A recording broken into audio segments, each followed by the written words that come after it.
അതായത് ഒട്ടും ഓയിൽ ചേർക്കാതെയുള്ള ഒരു കിട്ടില്ലൻ രാജ്മ കറിയും ഗോബി ഫ്രൈ ചെയ്യാതെ ഉണ്ടാക്കിയ ഒരു ആവറേജ് ഗോബി മഞ്ചൂരിയൻ കറിയും കൊണ്ട് അധികം ബുദ്ധിമുട്ടാതെ എങ്ങനെ ഒരു ഹോൾസം മീൽ ഉണ്ടാക്കാന്ന് പറഞ്ഞു തരട്ടെ. ഒരു 8 മണിക്കൂറൊക്കെ വെള്ളത്തിൽ കുതിർത്ത് വെച്ചിട്ടുള്ള രാജ്മ ആദ്യം ഉപ്പിട്ടിട്ട് ബോയിൽ ചെയ്യാൻ വെക്കണം.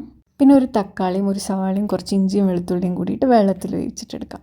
ഇനി അത് ആറിയതിന് ശേഷം നമുക്ക് അരച്ചെടുക്കണം. അത് ആറുമ്പോഴേക്കും ഒരു പാനിൽ ജീരകം, മഞ്ഞൾപ്പൊടി, മുളക് പൊടി, മല്ലിപ്പൊടി, ഗരം മസാല ഇത്രയും ചൂടാക്കിയെടുക്കണം. ഇനി നമ്മൾ തണുക്കാൻ വെച്ചിട്ടുള്ള തക്കാളി സവാള മിക്സിലോട്ട് ഒരു സ്പൂണ് രാജ്മയും കൂടി ഇട്ട് നന്നായിട്ട് ഗ്രൈൻഡ് ചെയ്തിട്ട് ഈ മസാലയിലോട്ട് ഒഴിക്കണം. കുറച്ച് വെള്ളവും കൂടെ ഒഴിച്ചിട്ട് നന്നായിട്ട് തിളപ്പിക്കാം. നമ്മൾ തക്കാളിയും സവാളയൊക്കെ വേവിച്ച വെള്ളമാണ് കേട്ടോ ഞാൻ ഒഴിച്ചത്. അതിൻ്റെ പച്ചമണം മാറുന്ന വരെ ഒന്ന് തിളപ്പിച്ചതിന് ശേഷം വേവിച്ച രാജ്മയും ആവശ്യത്തിന് ഉപ്പും കൂടി ഇട്ടിട്ട് പിന്നെയും തിളപ്പിച്ച് കുറച്ച് വറ്റിച്ചെടുക്കണം. അവസാനം കുറച്ച് കസൂരി മെത്തിയും കുറേ മല്ലിയിലയും കൂടെ ഇട്ട് കഴിഞ്ഞാൽ ഓയിൽ ഇല്ലാന്ന് പോലും അറിയാത്ത രീതിയിലുള്ള അടിപൊളി രാജ്മക്കറി റെഡിയായി. ഇനി ഹെൽത്തി ഗോബി മഞ്ചൂരിയൻ എങ്ങനെ അറിയോ?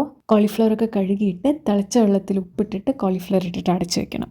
പിന്നെ ഈ കാണുന്ന സോസസൊക്കെ കുറച്ച് അധികം വെള്ളം ചേർത്ത് മിക്സ് ആക്കിയിട്ട് മാറ്റി വയ്ക്കുക. അതേപോലെ വേറൊരു പാത്രത്തിൽ കോൺഫ്ലവറും വെള്ളം ചേർത്ത് മിക്സ് ചെയ്ത് വയ്ക്കുക. പിന്നെ ഒരു പാന് ചൂടാക്കി കുറച്ച് എണ്ണ ഒഴിച്ച് കുറച്ച് വെളുത്തുള്ളിയും പച്ചമുളകും സവാളയും ഒക്കെ ഇട്ട് ഉപ്പിട്ടിട്ട് വഴറ്റുക. എന്നിട്ട് ആദ്യം സോസ് മിക്സ് ഒഴിക്കുക. കുറച്ച് കഴിഞ്ഞതിന് ശേഷം കോൺഫ്ലവറിൻ്റെ മിക്സ് എടുത്തൊഴിച്ച് വേണമെങ്കിൽ കുറച്ച് വെള്ളവും കൂടെ ഒഴിച്ചിട്ട് നന്നായിട്ട് തിളപ്പിക്കുക.